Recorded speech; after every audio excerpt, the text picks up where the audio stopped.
नमस्कार दोस्तों, आप सभी का स्वागत है कैंडिड किस्से प्रेरक के साथ में। आज मैं आपको मिलाना चाहूँगा राजस्थान साहित्य अकादमी के सर्वोच्च पुरस्कार मीरा पुरस्कार से सम्मानित doctor R T Saini ji से।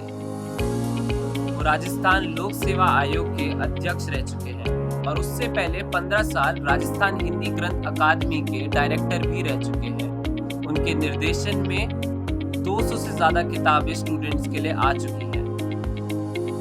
भारतीय भाषाओं के लेखकों के लिए उन्होंने राजस्थान पुस्तक पर्व की शुरुआत की थी। उनकी अब तक 10 किताबें आ चुकी हैं, जिनमें प्रिय ऑलिव को मीरा पुरस्कार मिला है। तो आइए जानते हैं उनकी कहानी उनसे ही।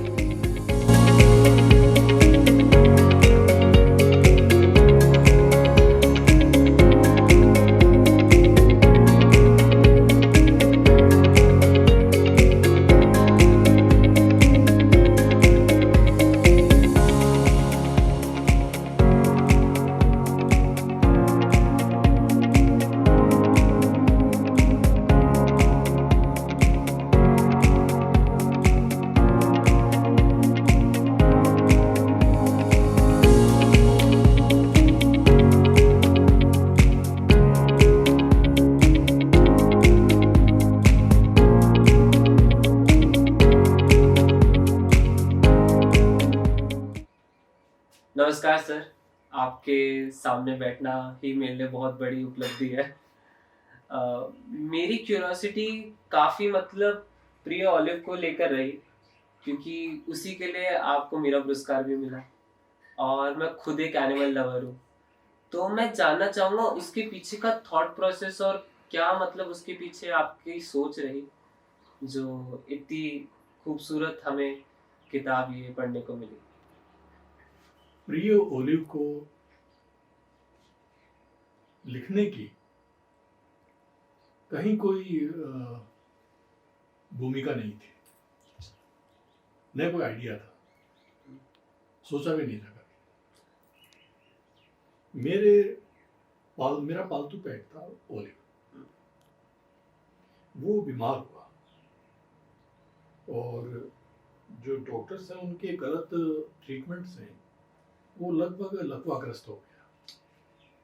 तो उसकी जो सेवा हम लोगों ने करी, उसका जो इलाज करवाया, उस इलाज के दौरान मैंने करीब 10-15 दिन की छुट्टी ली और हमको 24 घंटे उसके पास बैठना पड़ता था, क्योंकि वो उसका कोई इंटेक नहीं था, कुछ खाता पीता नहीं था और धरती पर था, जमीन पकड़ ली थी। उस दौरान एक दिक्कत ये आई कि डॉक्टर ने जो दवाइयाँ उसको लिखी थी, उनकी तादाद बहुत बड़ी थी। ये सुबह देनी है, फिर 1 घंटे बाद ये देनी है, फिर ये देनी है, फिर ये देनी है, फिर ये देनी है। तो शाम तक मैं भूल जाता था कि कौन सी दी और कौन सी नहीं दी। तो 1-2 दिन के इस बैड एक्सपीरियंस के बाद में, कंफ्यूजन के बाद में, मैंने उनको नोट करना शुरू कर दिया। कि सुबह इतने बजे ये दवाई दे दी, ये दे दी, ये दे दी, ये दे दी, ये दे दी। तो इससे ये होता था कि शाम को मैं देख पाता था कि सारी दवाइयाँ दी जा चुकी हैं, वो तसल्ली हो जाती थी। अब उसका इंटेक का मामला आया, तो उसको दिन भर कुछ न कुछ हम लोग डोज में देते थे खाने के लिए, लिक्विड शेप में। तो मेरे को फिर मैं कंफ्यूज हुआ कि इसको शाम तक हमने क्या दिया, कितना दिया, ये पता नहीं। तो इसको भी नोट कर लेते हैं। तो जैसे सुबह ग्लूकोज का 1 चम्मच दिया, दूध का 2 चम्मच दिए, अनार का 1 जूस का वो दिया, फिर दोपहर में ये दिया, ये दिया, ये दिया, ये दिया करके रात तक का जो शेड्यूल होता था उसको भी देख लिया उसमें। अच्छा, ताकि रात को मैं देख सकूं कि इसको कितना क्या दिया हमने। अच्छा। हाँ। लेकिन 24 घंटे बहुत होते हैं, उसमें मैं बैठता था और मेरा बेटा, जब मैं नहीं होता था तो बेटा बैठता था उसके पास। तो वो जो खाली समय होता था, उस समय की जो फीलिंग्स थी, मैंने वो भी लिखनी शुरू कर दी।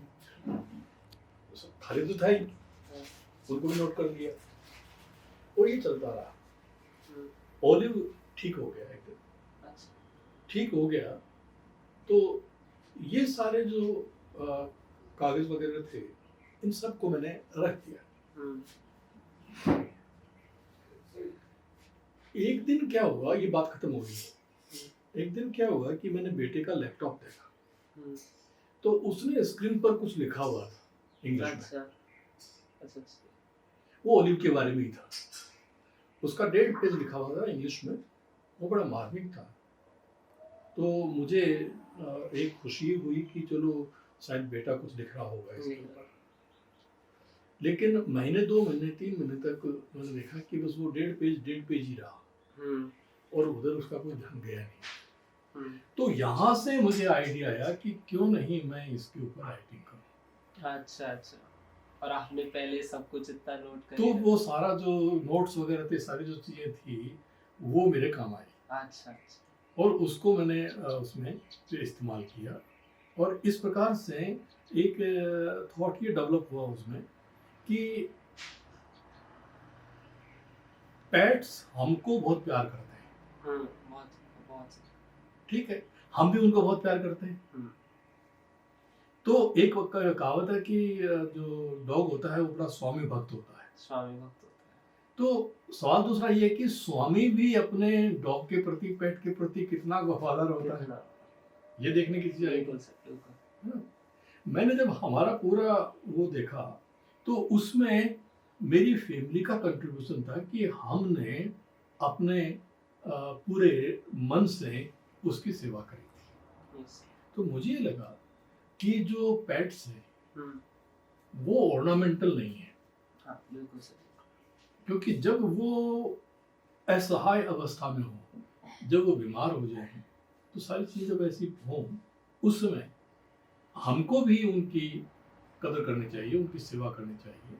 हम्म, हम उनको उस अवस्था में छोड़ के आगे बढ़ जाएं, ये अच्छी बात नहीं है। बिल्कुल बिल्कुल सर। इस प्रकार से क्या मतलब सर उसके पूरे प्रोसेस के दौरान आपने जो भी नोट किया, जो भी आपने काम किया, तो उससे हमें इतनी खूबसूरत रचना पढ़ने को मिली।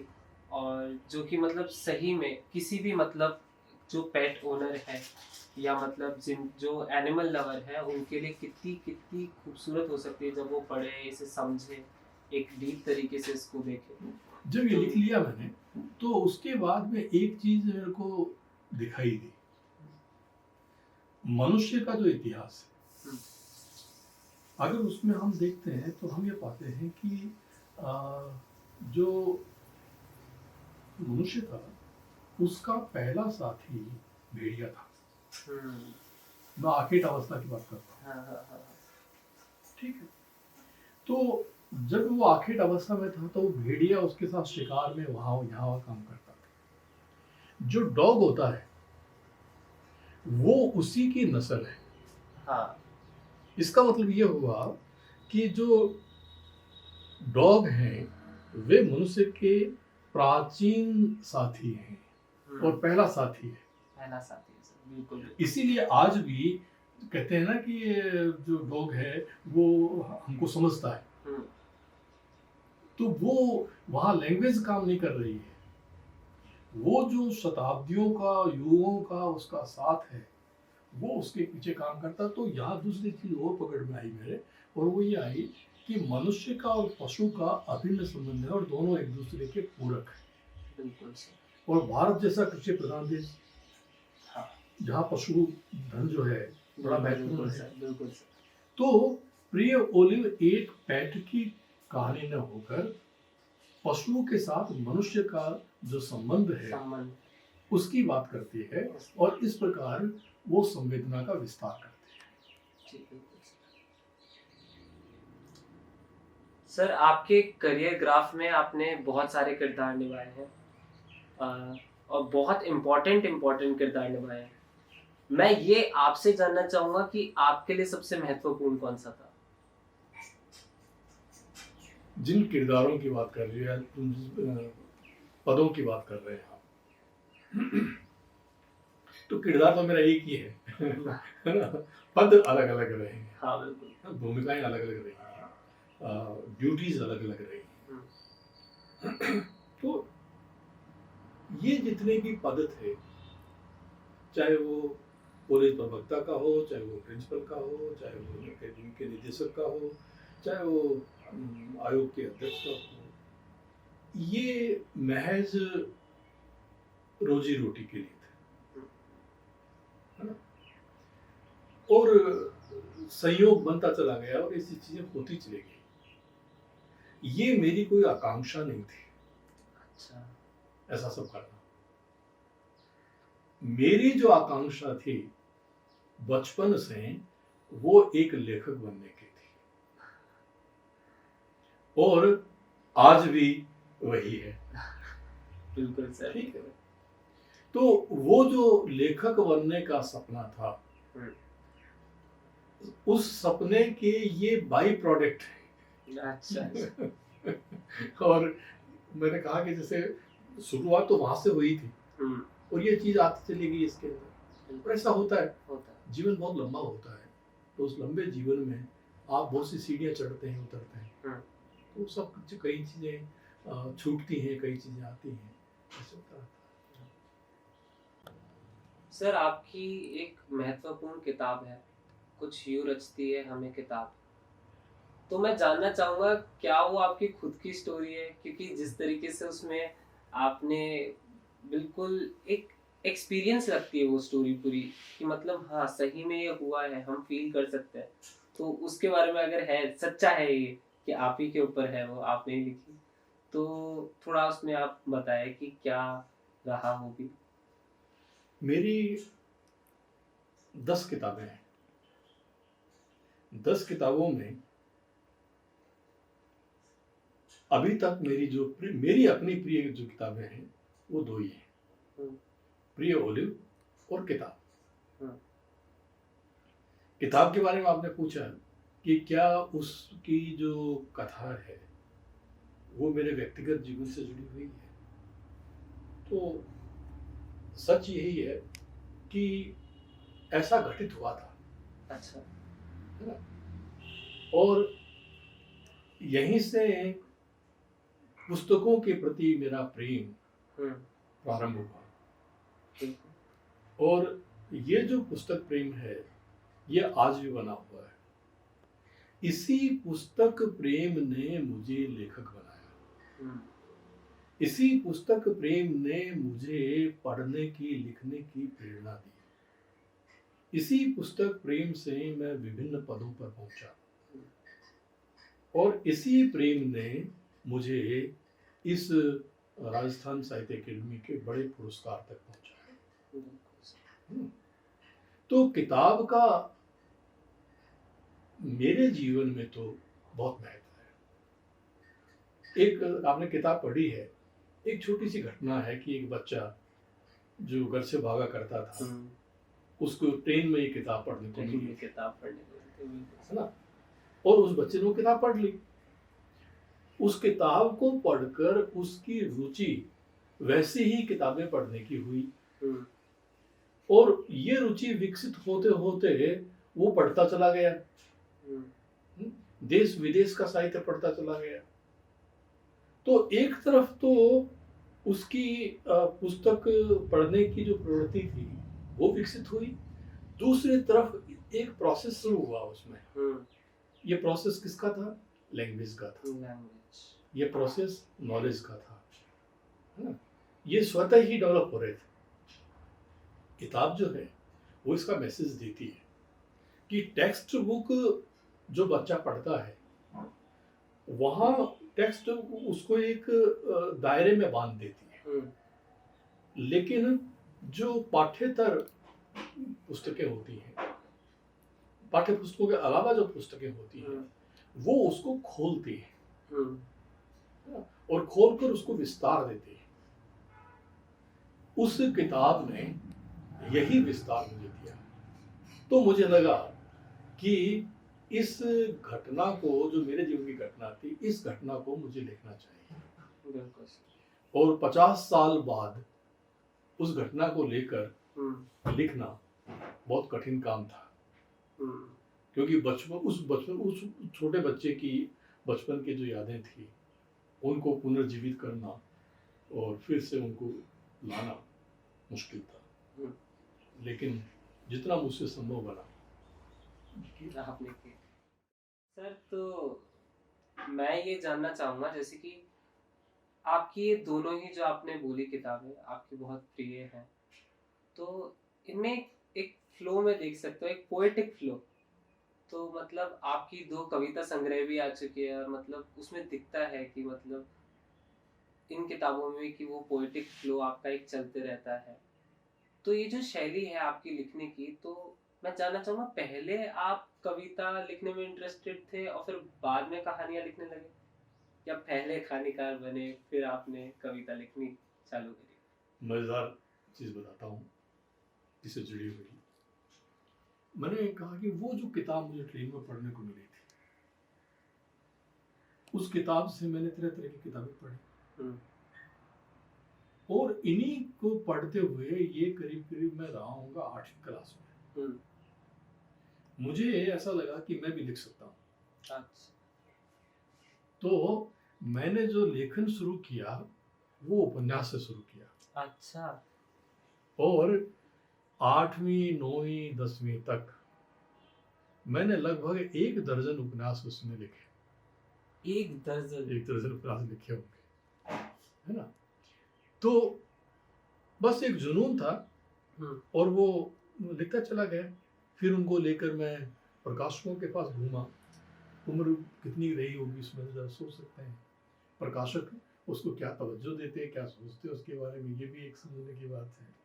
ये बहरहाल, तो आपने पूछा कि पहले कहानीकार या पहले कवि। कवि, तो पहले मैं उपन्यासकार, उपन्यासकार, बिल्कुल है सर, ना। बिल्कुल। पहले और अंत में उपन्यासकार ही हूँ।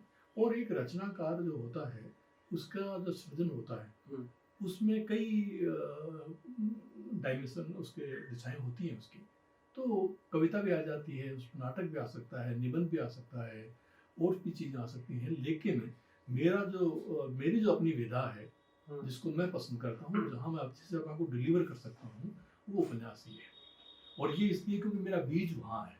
हम्म, तो वो बीज ही मेरा जो है फला फूला है।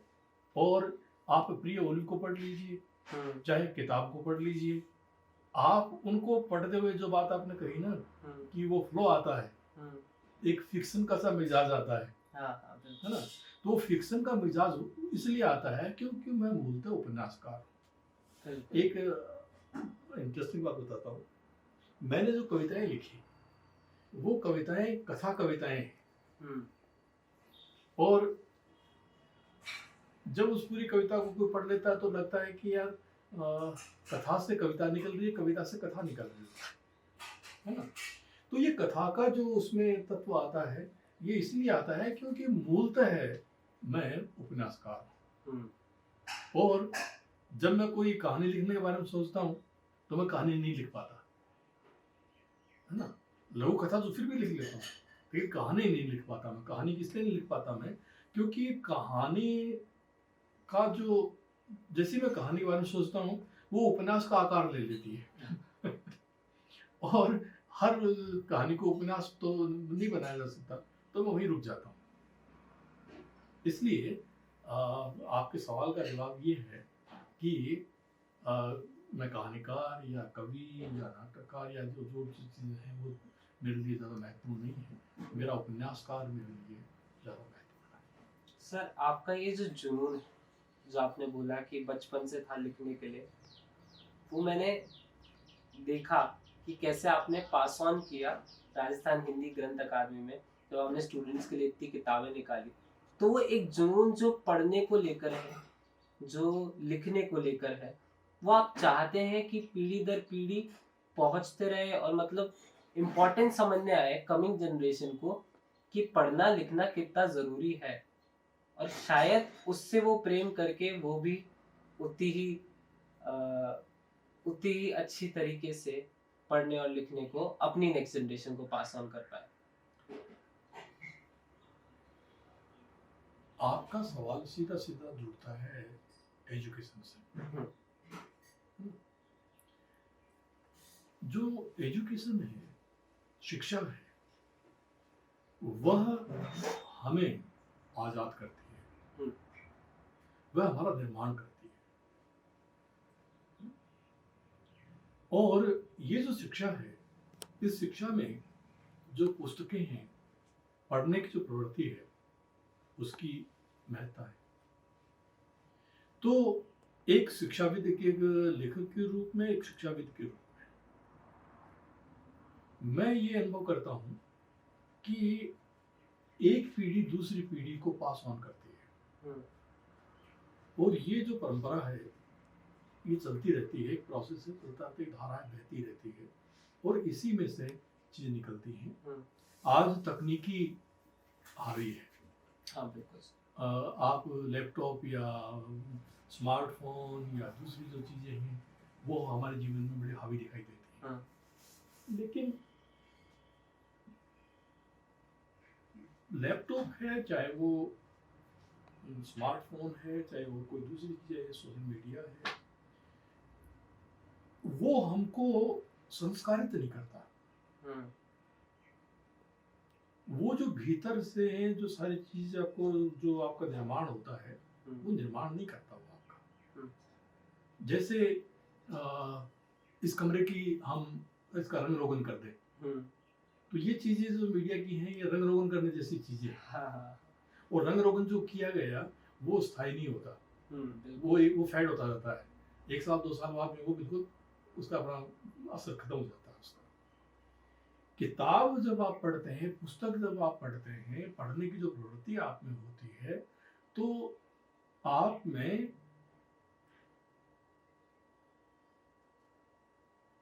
संस्कार के कह लीजिए या ज्ञान के कह लीजिए, उसके स्थायी बीज आते हैं, और ये बीज अपने ढंग से विकसित होते रहते हैं। बिल्कुल। है ना? तो जिसको कॉग्निटिव एजुकेशन कहते हैं, डेवलपमेंट कहते हैं, वो कॉग्निटिव जो डेवलपमेंट है वो पुस्तकों के पढ़ने से ही संभव है। बिल्कुल सर, बिल्कुल। और उसी से व्यक्तित्व का निर्माण होता है। और जब स्वतंत्र रूप से व्यक्ति का निर्माण होता है, तभी उससे हम कोई अपेक्षा कर सकते हैं कि वो कोई चीज कंट्रीब्यूट कर सकता है।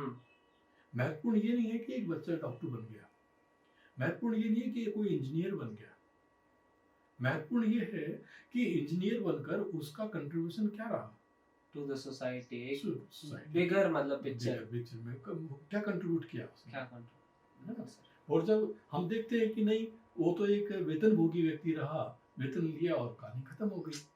हम हर व्यक्ति से यह उम्मीद भी नहीं करते कि वो कोई बड़ी चीज करेगा, लेकिन अपने स्तर पर अगर कोई छोटी चीज का कंट्रीब्यूशन होता है, तो भी एक टीचर अगर एक अच्छे टीचर को तैयार कर दे, हाँ, तो ये उसका बड़ा कंट्रीब्यूशन है, बहुत बड़ा कंट्रीब्यूशन। बिल्कुल सर। तो ऐसे ही एक डॉक्टर, मान लीजिए अगर किसी मरते हुए व्यक्ति को प्राण दे दे और उसको याद रहे कि मैंने उसको बचाया, ये उसका कंट्रीब्यूशन है। लेकिन वही डॉक्टर अगर कमाने की मशीन बन जाए और वो टीचर अगर वेतनभोगी बन जाए, तो दोनों का ही होना निरर्थक है। बिल्कुल सर, है ना? तो सवाल ये व्यक्ति को यही पूछना होता है अपने आप से कि आपने अपनी जिंदगी में क्या कंट्रीब्यूट किया। जैसे अभिभावक कंट्रीब्यूट करते हैं, हर अभिभावक कंट्रीब्यूट करता है ना? अब ये जो उसका कंट्रीब्यूशन है, ये उसको मुक्ति देता है। क्यों हर व्यक्ति माँ बाप बनना चाहता है? उसकी बहुत पीछे, बहुत नीचे जाकर, बहुत गहराई में जाकर एक ही चीज मिलती है कि ये उसका कंट्रीब्यूशन होता है, उसका योगदान होता है, और इस योगदान से वो इस सृष्टि में एकाकार हो जाता है। तो बस यही। बहुत बहुत बहुत डीप थॉट था ये, और मतलब ये मैं चाहूँगा कि ये व्यूअर्स प्रोसेस करें इस थॉट को, क्योंकि यही शायद हमें आगे लेके जाएगा, आगे बढ़ाएगा और शायद कमिंग जनरेशंस को एक वो नॉलेज पास ऑन करने जनरेशन की बात जब आप कर रहे हो ना, तभी मैं कह रहा हूँ कि जब ग्रंथ अकेडमी में आया हम्म, तो ग्रंथ अकेडमी उच्च शिक्षा के जो विद्यार्थी होते हैं हम्म, उनको हिंदी माध्यम की पुस्तकें उपलब्ध करवाती है। हम्म, मैंने देखा कि ज्ञान विज्ञान के बहुत से सब्जेक्ट ऐसे हैं जिसमें हिंदी माध्यम के विद्यार्थियों के लिए पुस्तकें उपलब्ध नहीं है। तो मेरा ध्यान उधर केंद्रित हुआ और वो पुस्तकें मैंने तैयार करवाई। हाँ, जैसे एक एग्जांपल देता हूँ कि मैंने ये देखा कि ड्राइंग एंड पेंटिंग के जो स्टूडेंट्स थे हाँ, वो अभी भी जो अंग्रेजी मीडियम की जो अंग्रेजी में जो किताबें थी उन्हीं को पढ़ने के लिए बाध्य थे, हम्म, और सब बच्चे उनको पढ़ भी नहीं सकते, लेकिन वो महंगी किताबों को उनको पढ़ते थे और उसी से उनका काम चलता था। तो मैंने ये जो चित्रकला है और कला की वो जो दूसरी विधा है उसमें करीब 2 दर्जन किताबें तैयार करवाई। तो वो हिंदी माध्यम में जो किताबें आई तो उन बच्चों को वो किताबें बड़ी सुगम हो गई और पूरे हिंदुस्तान में आज वो किताबें पढ़ी जाती हैं, है ना। ऐसे ही मैंने देखा कि ज्योग्राफी है, ज्योग्राफी की किताबें चाहिए उनको, बिल्कुल बिल्कुल, जो दूसरे सब्जेक्ट है उनकी किताबें चाहिए। तो पहला जो चरण था मेरा वो था कि भाई विभिन्न जो विषय हैं उसमें किताबें लिखवाई जाए। दूसरा चरण और आया, वो ये आया कि ये जो पुस्तकें मैंने लिखवाई हैं क्या ये मानकीकृत हैं, क्योंकि एक बच्चा जब एक पुस्तक को पढ़ता है तो उसमें लिखे हुए को वो अक्सर से सत्य समझता है।